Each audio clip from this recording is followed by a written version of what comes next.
County in northeastern Ohio, Medina County in northeastern Ohio, eastern Marion County, Ashland County, Morrow County, Wayne County in northeastern Ohio, Lorain County, Knox County, until 1 a.m.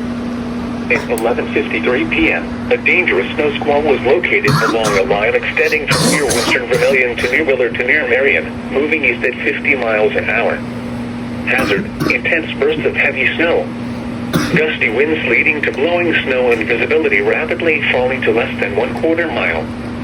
Wind gusts greater than 50 miles an hour could knock down tree limbs and blow around unsecured objects. Source: radar and webcams. Impact: travel will become difficult and potentially dangerous within minutes.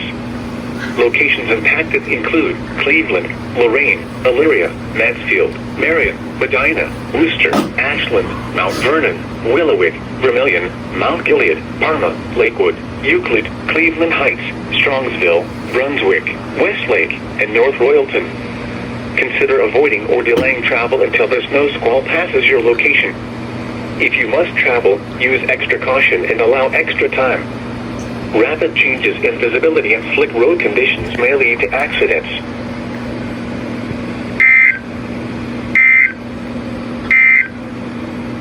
Here is a special weather statement for the following counties in Ohio.